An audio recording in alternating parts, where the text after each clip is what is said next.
Happy New Year. Coast to Coast Podcast coming at you. I am Joey Powell for InsideCarolina.com. All right. Yes, it is a New Year's. First time we've done a Coast to Coast in 2024. So happy to be here. Joey Powell with me as always. Sherrell McMillan, Sean Moran, brought to you by Johnny T-Shirt and our friends over at Congruity. We'll talk a little bit about both of those fine entities a little bit later on. But since we have come to you on this here Coast to Coast podcast, the North Carolina Tar Heels have strung together count 'em, 4 wins. And I think that's what we're going to do tonight with this show is talk about this 4-win stretch. We've got, Tommy and his guest hosts are doing a great job with the post game. Joel is doing his thing with Vip, and John is doing his thing with Justin Jackson.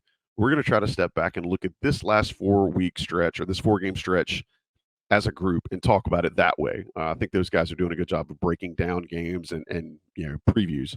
So that being said, since we were last with you fine folks, North Carolina has won 2 games over top 25 teams, including 1 blowout at home against a not great Charleston Southern opponent. To use Rel's favorite Roy Williamsism, North Carolina was just a lot more gifted. And they've also got 2 ACC road wins so far. I know when folks looked at the schedule, the 3 of us included, we talked about what an absolute just meat grinder it was going to be getting to mid-January for this squad. Well, here we sit as we record this on the 7th. The Tar Heels have won their first 3 conference games, and 2 of those being on the road with their upcoming game at NC State this coming week. So, guys, 4-0 wins over Oklahoma, Charleston Southern, Pitt, and now Clemson. I'm going to ask you first, Sean. What is the most remarkable thing to you out of this 4-game stretch? I think the most remarkable thing is winning 2 of the ACC games on the road, not playing great offensively, but from a defensive standpoint, really, I think turning the corner, making some changes, and when the ball's not going through the net or there's slow offensive stretches, they've been able to pull out 2 road wins. Pittsburgh, probably not a tournament team, but obviously they've given UNC a tough time over the past few years, and Clemson, top 25, which should be a tournament team. So I think that's probably we've talked about the offense, and really mostly we focus on the offense and how that looks different from last year, and what the new additions, how that has changed up the offense. But as things have gotten bogged down a little bit over the past week, the defense has stepped up, and they've been able to get 2 wins that last year easily could have been 0-2 to start the year. Sherrell, hit me with some defensive stats. I know you've got some Ken Palm juiciness right there, waiting for us. So since Sean's already taken us to the defensive statistics, you had some real nice little nuggets that I saw before we got online tonight. Do you want to dive into that a little bit?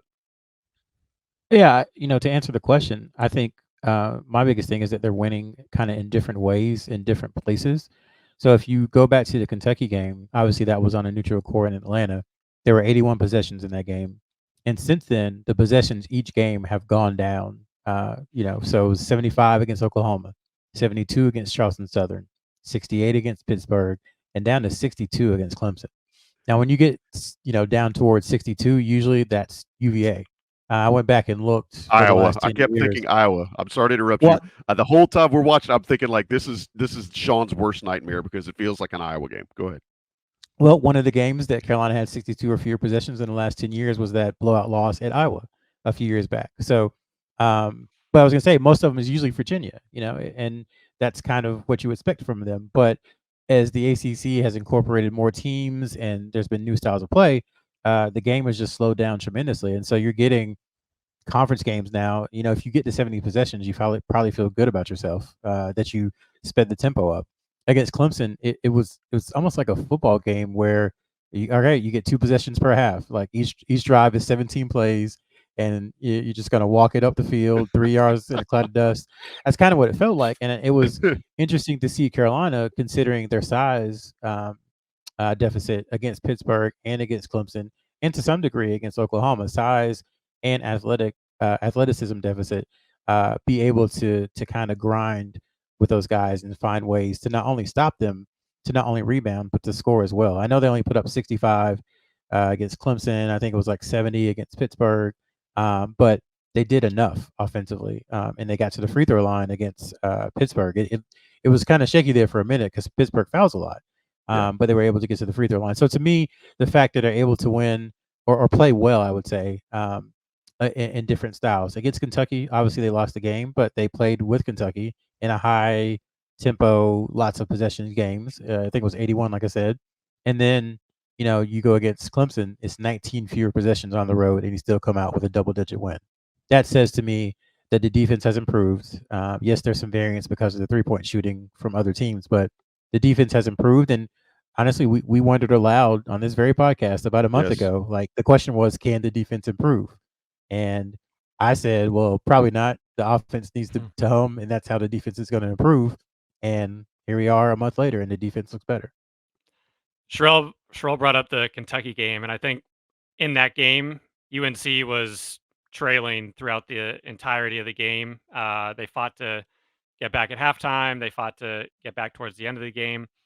But I mean, even going back to Oklahoma, UNC controlled that game. And then Pittsburgh, I think the three at the end of the half, and then getting up 6 early, just giving that kind of controlling the game, and then even Clemson being able to get up a few points towards the end. So I think UNC was able to really control those games, even though they, there were times where they didn't have the lead or were down 2 possessions or so. But for the most part, they never let it get out of hand, and they were able to, I think, really have that upper hand throughout most of those 2 matchups. And a part of that, I think, is you're seeing the experience from the team. Can't think how many times over the last 3 years where you're like, man, if they could have just hit one more three, or if they could have got to the line on this possession, that 7-point lead would go to 10. And when the other team inevitably goes on a 6-0 run, you're still up 4. You talked about it ad nauseum, Sean. And I think you saw that there was against Clemson, since that's the most recent game. We're all going to go back to the same thing. There's 3 threes that just stick out. It was, I think Clemson had finally hit their first 3 and taken a lead. Harrison Ingram comes right back down the court, hits a 3. I don't think Carolina trailed again after that. They did not. There's possession where I think they were up 3, maybe it was tied, and Paxton Wojcik hits a 3, inexplicably, didn't see it coming. And YOLO. then the next, I think it was the next possession from about the same spot, Seth Trimble hits a 3. So you're seeing a response that I think hasn't been there in previous years from UNC. And you can equate that to a lot of things, but one of the things that we heard all offseason, and I questioned it, was that, this team is together. This team believes in each other, and all the cliche stuff that people are wanting to put out before the season. And I think we said, well, let's see what happens when adversity hits. And adversity has hit them several times in the second half of games, and I feel like they've done a pretty good job of punching back. It hasn't always led to a win, but I think that is a welcome change from the last couple of years. Yeah, I want to dig in here for a little bit. We'll go back and talk about the defense, because I do think there's some defensive discussion to be had. And use the word togetherness. Sherrell, I said on social the other day, I'd keep coming back to the word moxie for this team. And I don't know. I feel like there's a better one out there. I don't know what it is, but this is absolutely a group that, if they get kind of on uneven footing, it doesn't get away from them.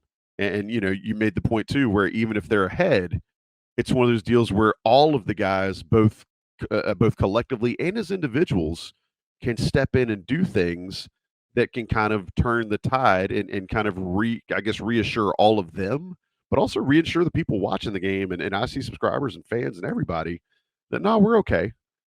Think about the way that Pittsburgh game started, where North Carolina didn't score for a month of Sundays, it seemed like. They finally did get a bucket, and they were only down, 6 or something like that? And I think about, there have been times in the not so recent past where this team would get behind and go on these 6 to 10 minute scoring droughts, and it was over. There was no way they were going to come back, regardless of who was hitting, regardless of how many stops they needed or whatever. And every time this team has faced the adversity that you mentioned, Sherrell, this season they've been able to, kind of refit themselves pretty quickly, get a basket back, or get the stop that they needed before you even realize it. And it's like, It never got closer than 3 when Pitt came back the other night. It's one of those situations that I think fans are starting to see, and maybe people aren't really ready to buy in yet. Maybe football season scarred people really bad, but I do think people are starting to see and appreciate again what I'm calling moxie that this team has as individual players, but as a group. Well, think about it. There's a lot of scar tissue around A in lot, general for yes, everyone. So yes. for the fans, there's scar tissue from the last couple of years of like, outside of that 21 great game stretch, it's like Carolina doesn't win big games. Carolina doesn't beat highly ranked teams on the road. Carolina doesn't beat highly ranked teams at home.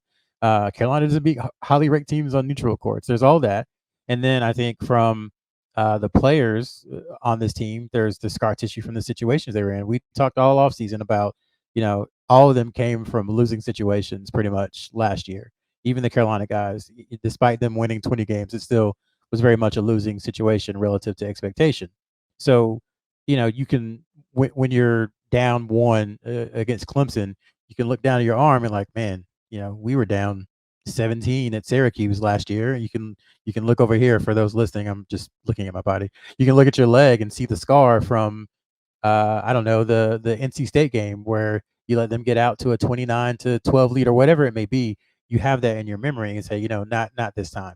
And I think again, I think that's invaluable. I thought it would be more valuable to the team last year with all the experience they had, but you're seeing between Ingram and Ryan, they definitely have unlocked kind of a feistiness that wasn't there in previous incarnations of this UNC team. I think RJ Davis and Baycott, while they have grown in leadership some, they've never been kind of the outspoken leaders of the team. That their play has kind of spoken for them, and they've pretty much remained the same in that aspect. Obviously, RJ has gotten better from a scoring perspective, but bringing in Ingram and Ryan has really turned, I think, the team, and probably Wojcik too. We're not in practice, so we don't see it, but those guys have definitely changed the tenor of how the team acts, how they respond, really just the emotion. And Hubert Davis has said it for a while that like he's as fiery as anybody. So maybe he's finally found the right combination of guys to mix with RJ and Baycott for them all to kind of unleash their best selves. Well, and it's the old adage of, a rising tide raises all ships. Now the burden is not so heavy on those two guys that you mentioned in Baycott and RJ Davis, but also it's been able to free the younger guys. I mean, think about Paxton Wojcik, who isn't getting a ton of playing time, but goes in there and pulls like he's got the greenest of green lights and hits it confidently. And even if he missed, as he has in a couple of games recently, he's still got the green light and he still has the confidence. More importantly, Hubert Davis has, to your point that you've mentioned 1,000 times in the past 2 years, Sherrell, Hubert Davis has the trust in him for him to continue to take that shot. I want to go back to defense a little bit. Sean, you hit on this a little bit ago. I kind of had this, kind of scratching my head. The old baboon is sitting out in the little clearing there at the zoo, and he's scratched himself on the head, and looks like he's got this really really just astute idea that he wants to share with the entire pod. I had one at the end of this Clemson game. I'm thinking, is this a defensive team now? Because what we've seen, and again with Sherrell's efficiency numbers, conference only, it's a small sample size, but at no point in the last few years ever could you have said anything about North Carolina being a good defensive team in conference play. I don't think. I know Sherrell had the one number that kept jumping out that he reiterated a bunch last year about North Carolina's conference only deficiency, but I mean, like with the eye test right now, I feel like this is a team that can get stops when they need to, and can, even if they bobble a little bit on the offense, they're able to kind of slowly and steadily kind of mash teams out. What happened to PJ Hall? Is that a sign of North Carolina's defense, Sean? Yes and no. I kind of chuckled when I saw your tweet on Saturday and thinking about that, because I feel there have been times over the past 2 years where maybe there's been a stretch of a week or two and they've looked good and have they turned the corner, and then all of a sudden that next game they just get obliterated, which could easily happen at NC State. I think, look, the big number, we always talk mostly about UNC's 3-point. How many are they making? What's their percentage? Um, from the last two games, 6 of 47. I mean, that's just an ungodly number that the opponents have shot from three, and I think part of it is making them uncomfortable. Didn't mind PJ Hall continuing to launch from outside, even though he came in with a good percentage. Pull. I mean, same with Hinson earlier in the week, and he's a 40% shooter, even though he's struggled the last two games. So I think really getting away from the switching 1 through 4. I think has been talked about on the message boards. I think it has made them sharper, more focused on, hey, this is your man. You need to get through the screen, or you need to find a way to battle through. If not, there is somebody for help side. I think sometimes there's still been a few maybe too easy of baskets that have gotten to the rim where you think there's going to be some rim protection, but I think for the most part the team is playing as a fist, and there's less open shots when you think you're just naturally relying on somebody to switch, especially early on. UNC was forcing teams late into the shot clock to take shots, which you think is a good thing, and I think it is, but at the same time, they're probably getting the mismatches down low, or the guys popping open for wide open threes. So, do I think the 6 for 47 is going to stay? I definitely don't. But at the same time, I think they have improved their 3-point defense. They have improved their overall defense and toughness.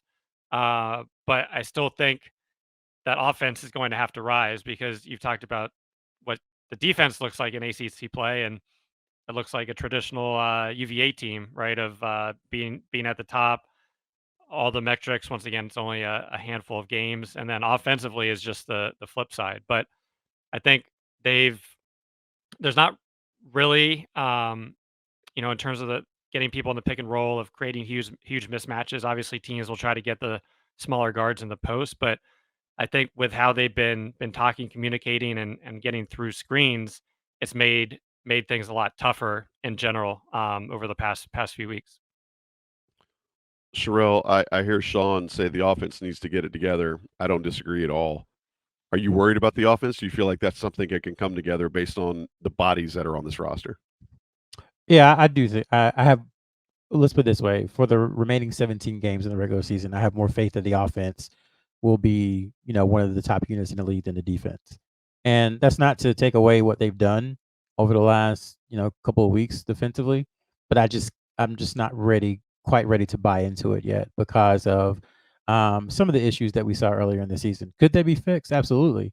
But it's hard to tell until you see them really play against, continue to play and continue to do it over and over and over against top, kind of top competition. NC State is a pretty solid offensive team. They've got guards who can really shoot it, and they have a big man who we know can get down low and kind of score with the best of them, even if he's not, that fleet of foot. So I'm withholding judgment. It's a positive sign, but I'm not quite ready to buy in and say, this UNC team is the defensive juggernaut just yet. I think it's much more likely that, if we come back in a month, we're saying, wow, Cadeau really kind of woke up and is able to do more things, and the offense is humming. Then, wow, North Carolina has locked down, 10 straight opponents or something like that. So we'll see, but it's good that they improved, because it was needed. Sounds like the delegate from Hope Fields will actually abstain from voting in this particular issue, but I appreciate the insight. Well, okay, I'll give my vote. I will say no. This is not a defensive team. All right, that's fair on the enough. record.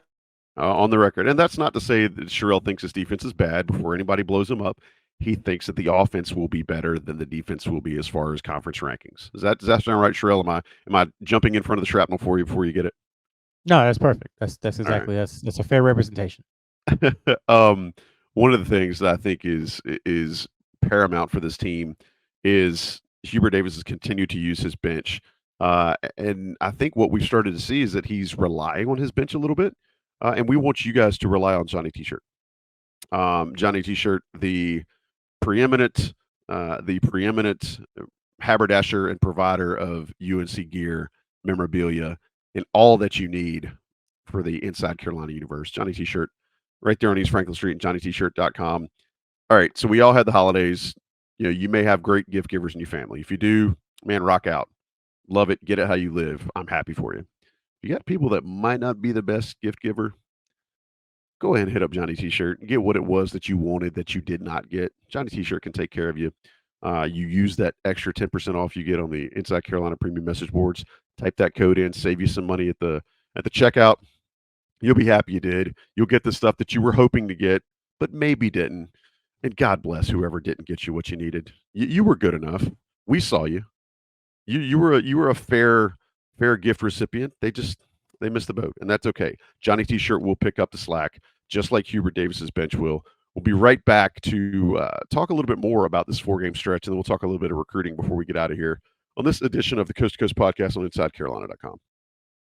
Appreciate y'all sticking around. I'm Joey Powell, Sherrell McMillan, Sean Moran with us, bringing the heat that they always bring, despite how cold it might be in your little corner of the globe. Talking about this 4-game stretch that the Tar Heels are on since we last did a show. And it's been 4 wins. We've talked a little bit about the defense that's been a little improved. We've talked a little bit about the offense doing just enough. I led, doing a Johnny T-Shirt hit, talking about the bench. I'm still shocked to see Hubert Davis playing 8, 9, 10 guys. And everybody that played in the last game against Clemson scored, I believe. That's something that's going to really do wonders for this team down the stretch and for the program. We've talked about in the past that maybe the program hasn't been able to develop guys, and you saw guys transfer out because of that.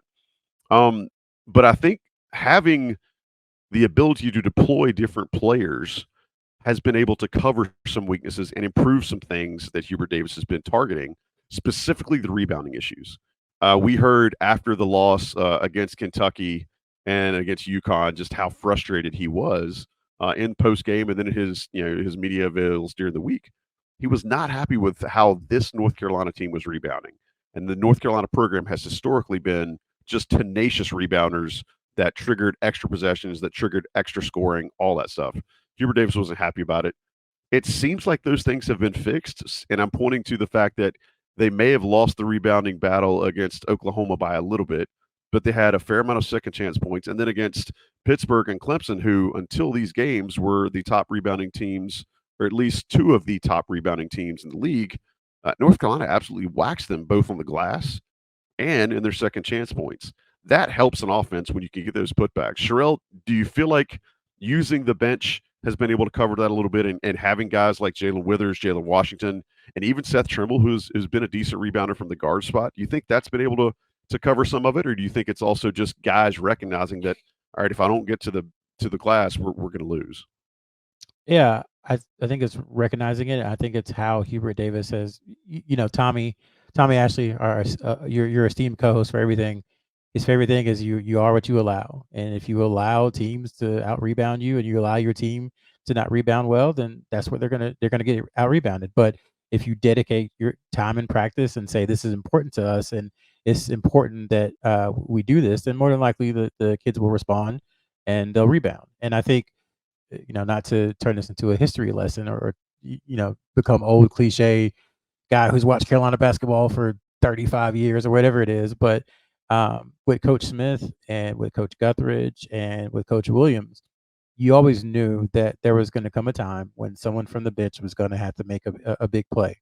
You weren't sure what it was, if it was going to be a rebound, if it was going to be, Jackson Simmons at Florida State scoring 8 points on layups, or Byron Sanders and Quentin Thomas combining for 8 points at Duke in a pivotal matchup. Both of those things actually happened, but you never knew. But it was always like, make sure that they were comfortable enough that if they were in position to make plays, that they had experience doing that.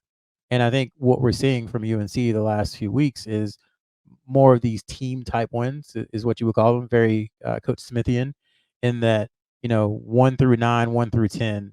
It might not be points, it might be rebounds, it might be diving on the floor, it might be saving a possession, but they're all doing something to impact winning. And I know sometimes that can be hard to measure if it's not in a scores box. It's not in the stat sheet.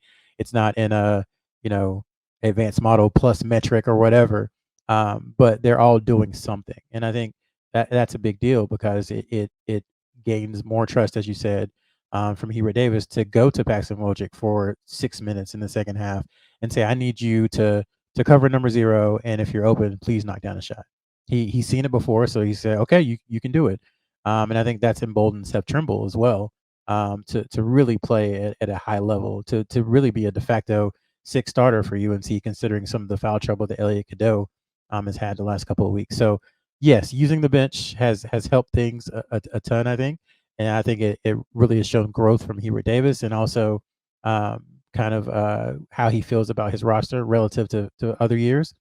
On the rebounding thing, I'll let Sean take most of that, but I think a large part of it is that Armando Bacot is kind of back to being the trash man.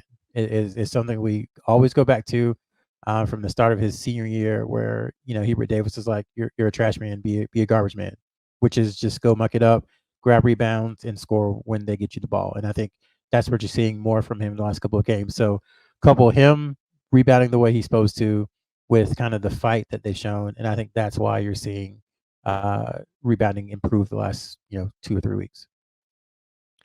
I think two quick things on that. One, just in terms of the rebounding, I think when you're not switching 1 through 4, that just makes it easier on the defensive end to be able to box out your man versus trying to pick up somebody as they're coming running in the lane, or turning around and the ball bounces a little farther off and you're out of position. So I think that also just helps people feel a little more comfortable. Not to mention, you add that with the mantra to rebound, and you saw what happened against Pittsburgh. Of you had to maybe double take a look at the scoreboard and see that, or the box score, and see that Armando did not lead the team in defensive rebounding, and it was Harrison Ingram against Pittsburgh, and this was a guy who was really struggling from the field, 2 of 14, but here he is getting 10 defensive rebounds, and then you had Cormac Ryan and Seth Trimble getting, I believe, 10 combined between the two of them.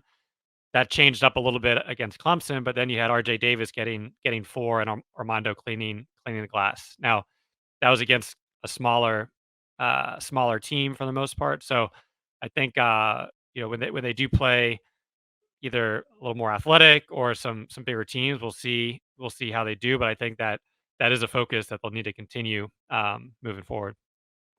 Something I see when you guys talk about both of those things, and it's something that we've lamented on this show over the last couple of years, especially when the times were lean.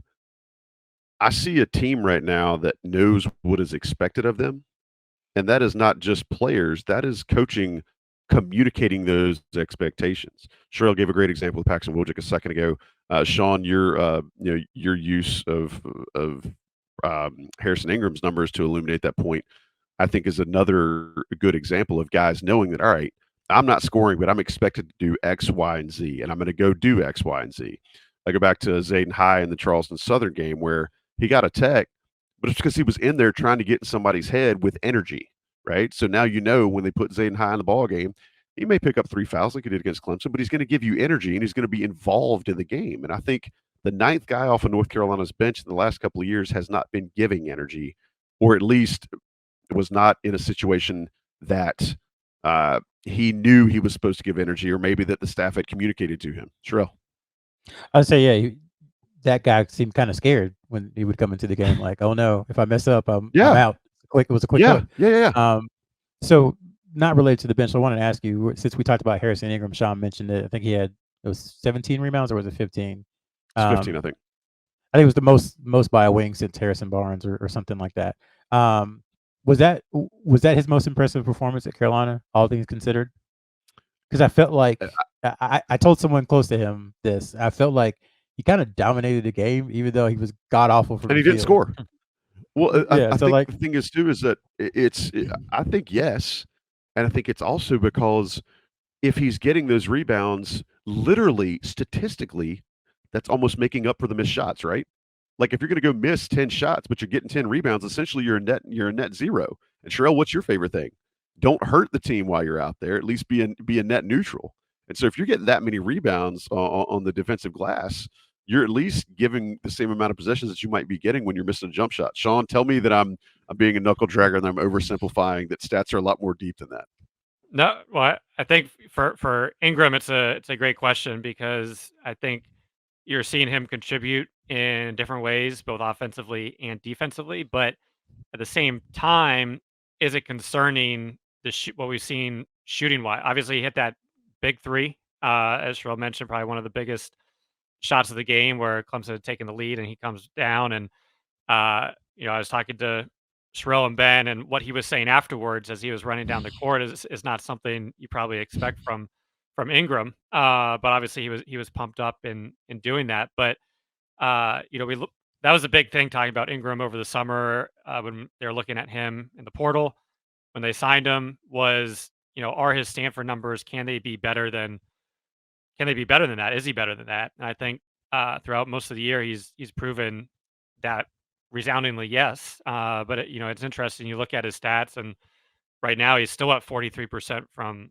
three. But you look at the ACC once again, only 3 games, and he's struggled in that. So I think that is an area not of concern, but things to watch going forward offensively. Can he doesn't have to be 20 and 10, but can he be a consistent shot maker and scorer throughout ACC play? And I think avoid some of these under 40%, 9 points, 10 points, maybe some of these Stanford stats that he had. So I think it's great that he's mixing everything together. And I think, Joey, to your point, he is being a plus. But as the competition continues to ramp up offensively, shooting and putting the ball in the basket is going to have to continue to peak upwards. We have a side chat, and I just said something to Joey, and he made a reference kind of to Pedro Soriano in Major League. For those of you who are like 40 and under, I know that means nothing to you. But for everyone else, that's kind of where Harrison Ingram is becoming. In that, I think RJ Davis is kind of the clear, I guess, closer for UNC.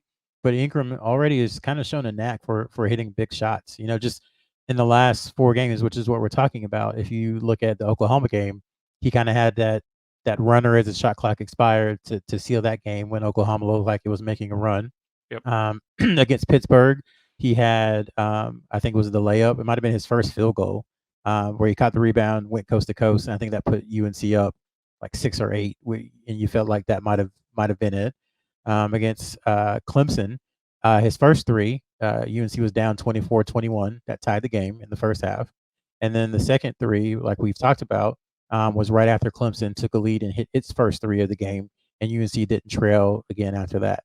So he's showing a knack for making really important buckets. There was the clear out on the right side where he had the ball top of the key and just kind of drove to the baseline, hesitated, and it was a very old man looking move, but he hesitated and put it off the glass. That's such a grown man shot. Yeah, for sure. So I think that's another thing that's developing, in that his confidence, I don't think, is going to get shot. And we've seen that over the last 3 years at UNC, where players, if they miss, some players, if they miss 5 or 10 or 15 shots, they'll stop shooting and they'll kind of go in the corner and just, stand there and not really do anything and not impact the game in other ways. But Ingram has shown that if he's making shots, he's going to rebound. If he's missing shots, he's going to rebound. And if he's missing shots, he's still going to try and take those important ones towards the end of the game. So I think that's a good sign that they have someone that he can go to, aside from RJ Davis, in those final seconds to get a good shot. To use one of your favorite cliches, Sherrell, that all that stuff travels.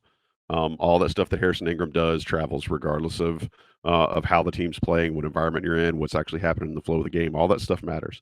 All right, last question. We'll talk a little bit of recruiting, and then we'll wrap up for the evening.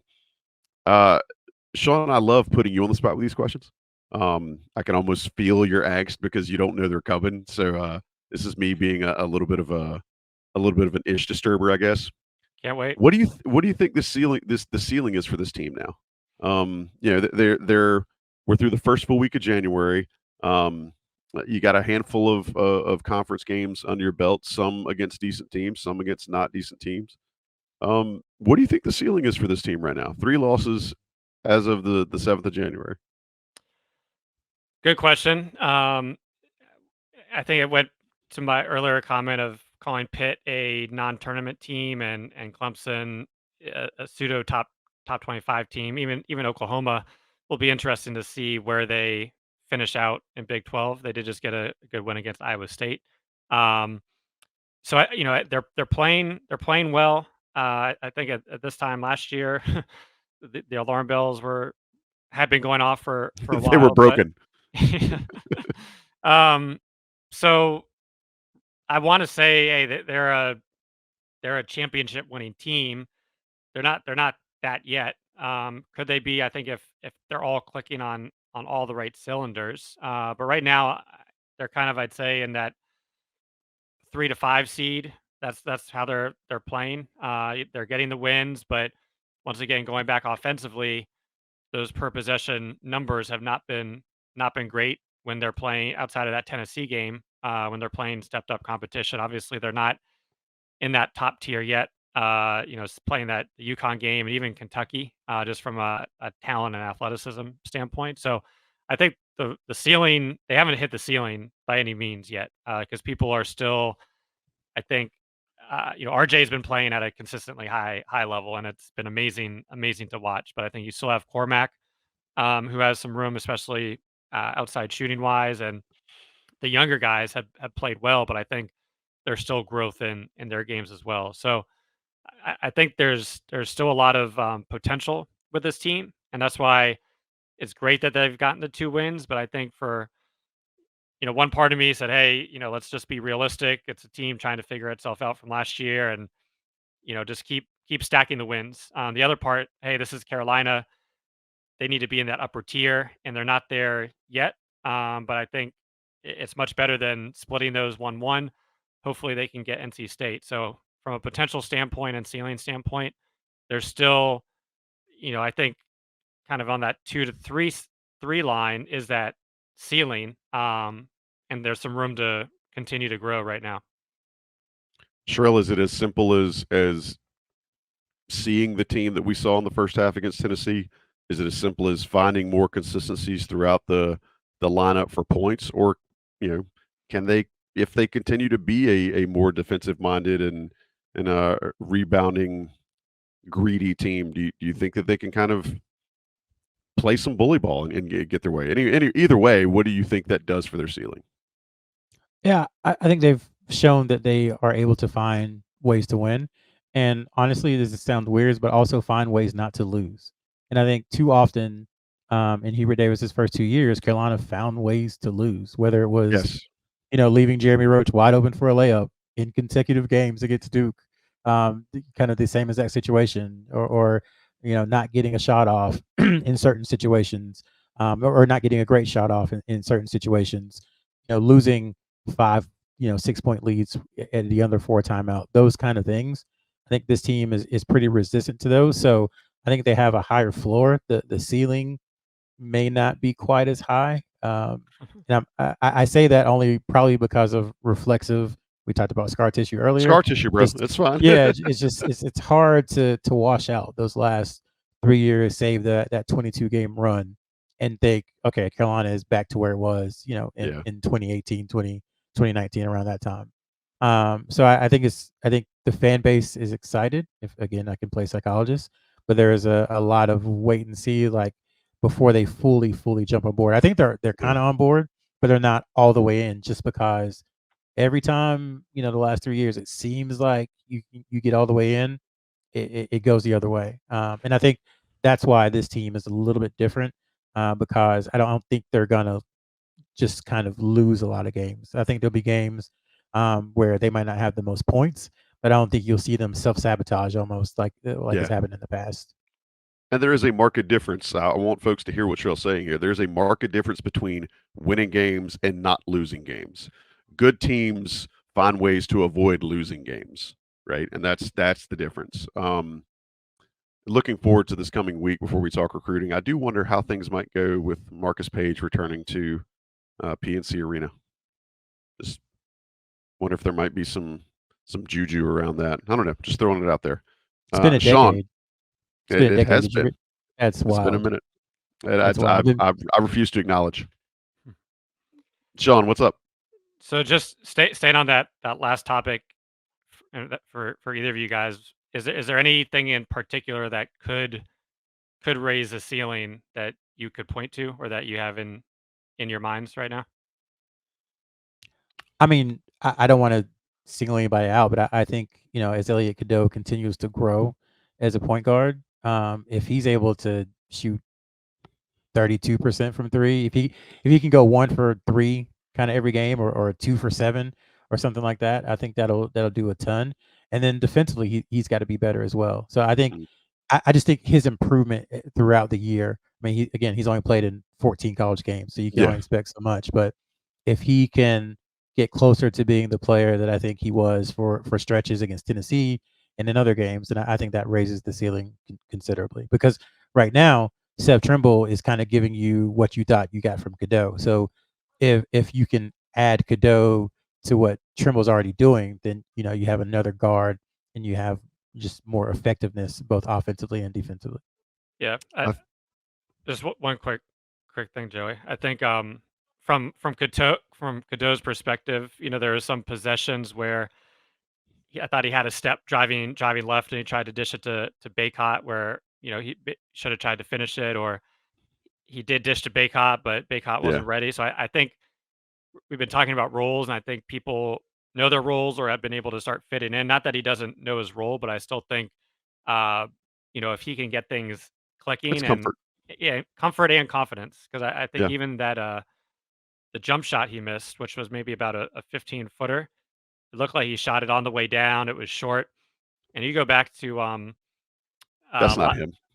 live action, Mhm. and sure, you don't expect him to be pulled up and just drilling threes all the time, but you could see the confidence and just the explosiveness he did get in those shots where he was confident versus Yeah.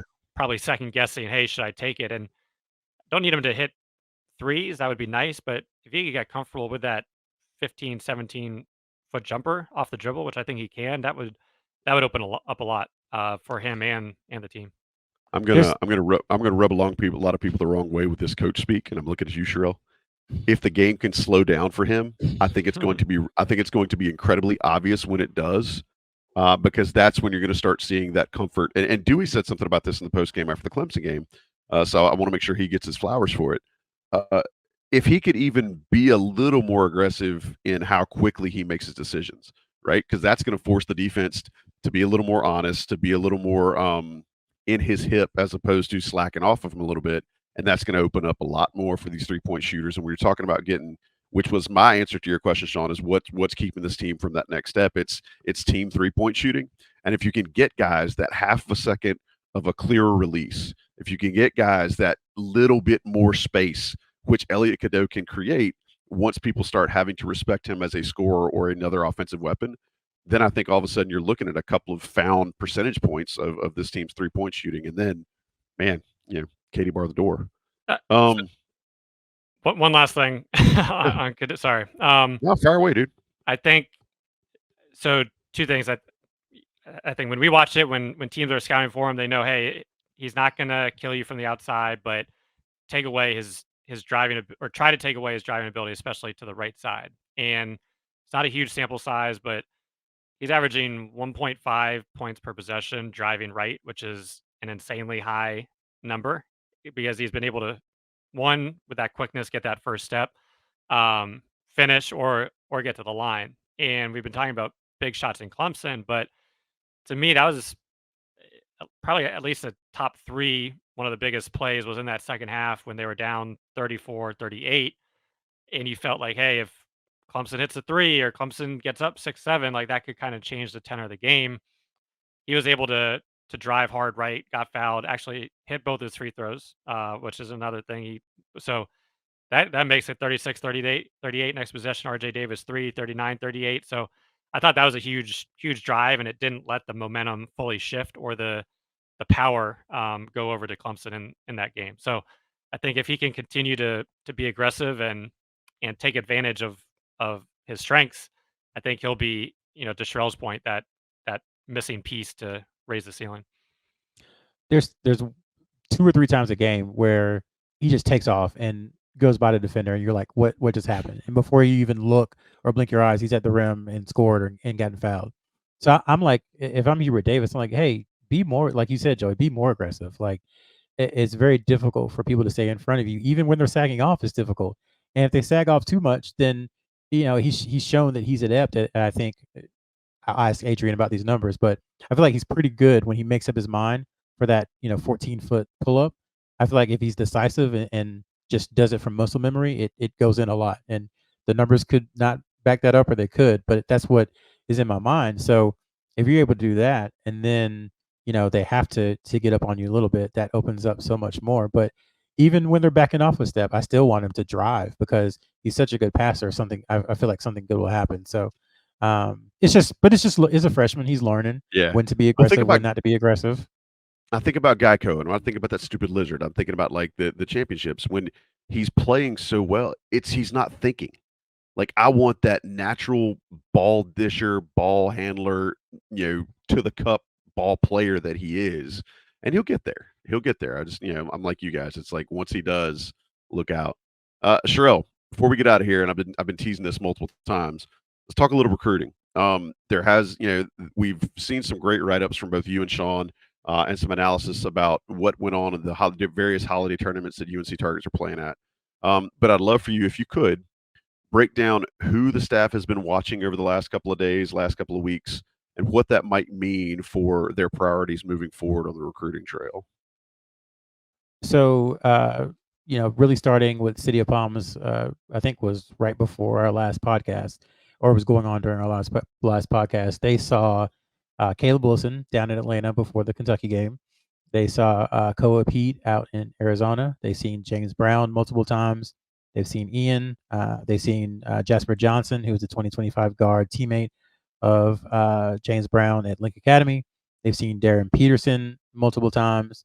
So that's a few of the national names. And then, of course, at John Wall, they saw Drake. They saw Jackson Keith. They saw a couple of 2026 players like Cole Clower, who we talked about, Kendra Harrison, who we talked about. So they've been out and about and seen a good number of guys. I think Caleb Wilson, since we last talked, has scheduled a visit to North Carolina, not the Georgia Tech game, North Carolina's game at Georgia Tech, but actually to North Carolina. He'll be in town for UNC's matchup against Duke.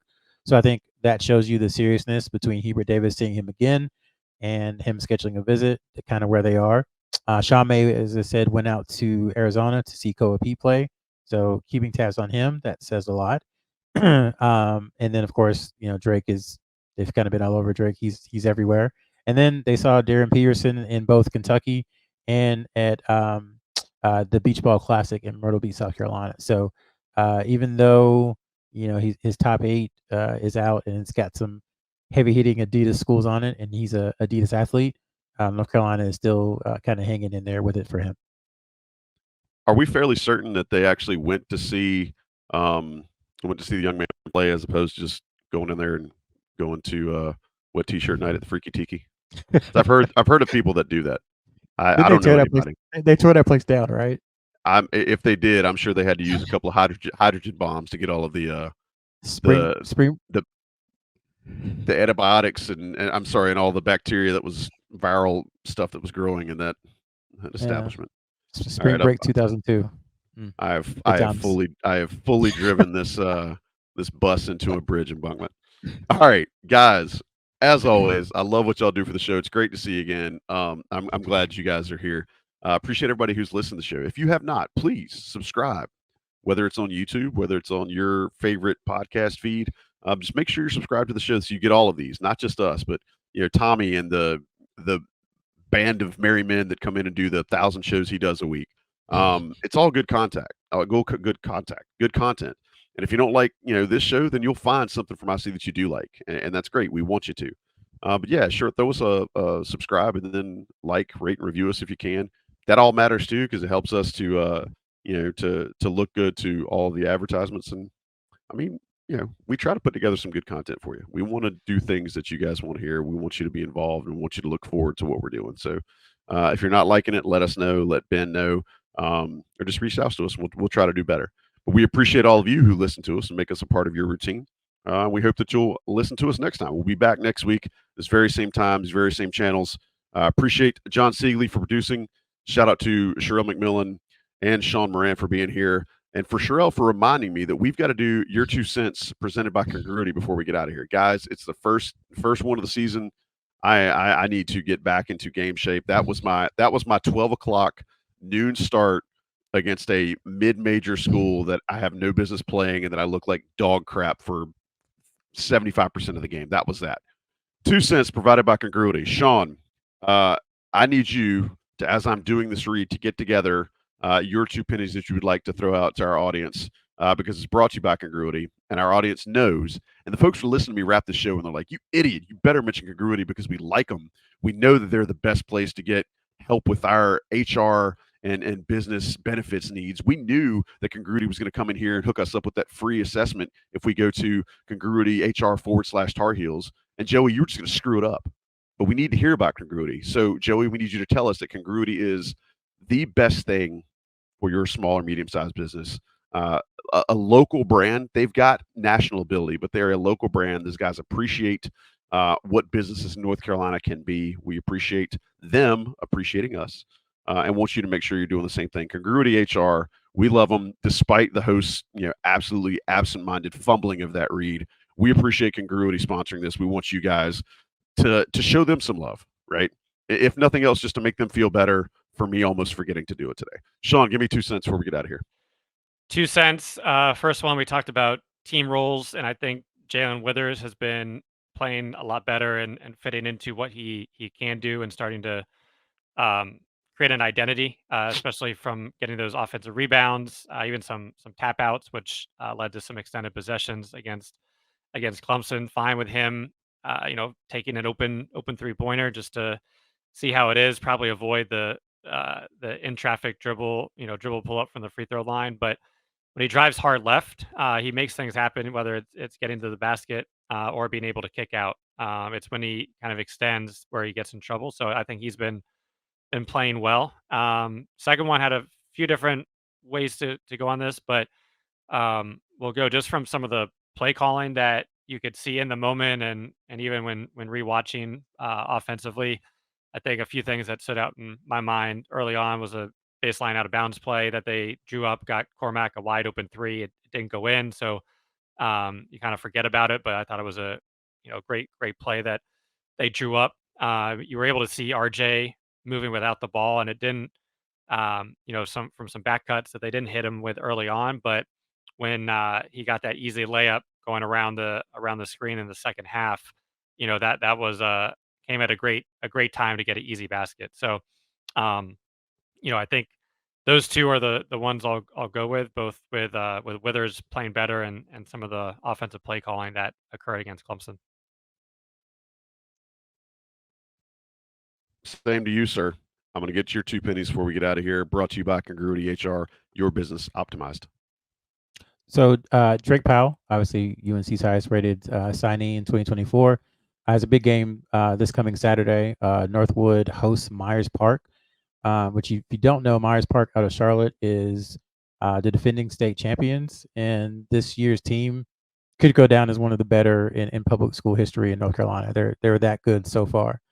So it's a huge challenge for Northwood. Hopefully, IC will have coverage because that's a big game. Some of the notables for Myers Park include Sadiq White, who was on the UNC radar in 2025, Bishop Boswell, who is going to Tennessee as Rick Barnes continues his assault on the Tar Heel State, and then Sir Muhammad, I believe, is going to Notre Dame.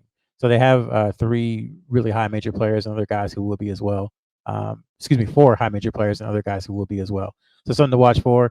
And then 2, really just I guess a shout out, for lack of a better phrase, to Seth Trimble, man.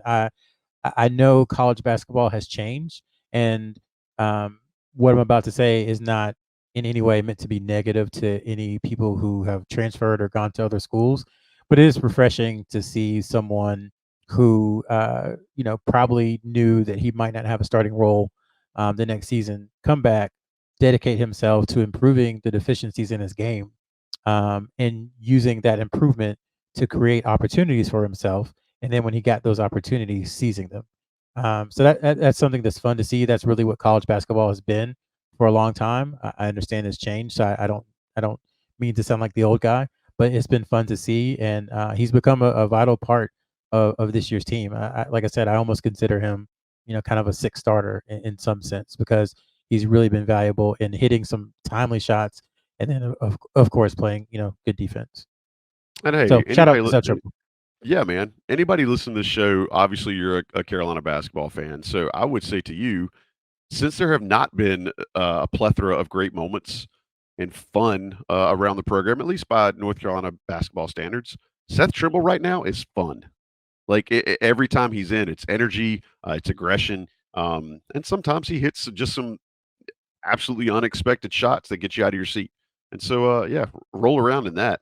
Get that Seth Trimble vibe etched into a hat if you need to. But appreciate your 2 cents there, Sherrell, as well as you, Sean. That again, our 2 cents brought to you by Congruity HR, your business optimized. Folks at Congruity, please forgive me. Total brain fart on my end, but I promise I will work on it. I will workshop it, get better, and we will get back to you. Thanks to everybody for being a part of the show. Hope to see you next time here on the Coast to Coast podcast on InsideCarolina.com. I'm Joey Powell. Late.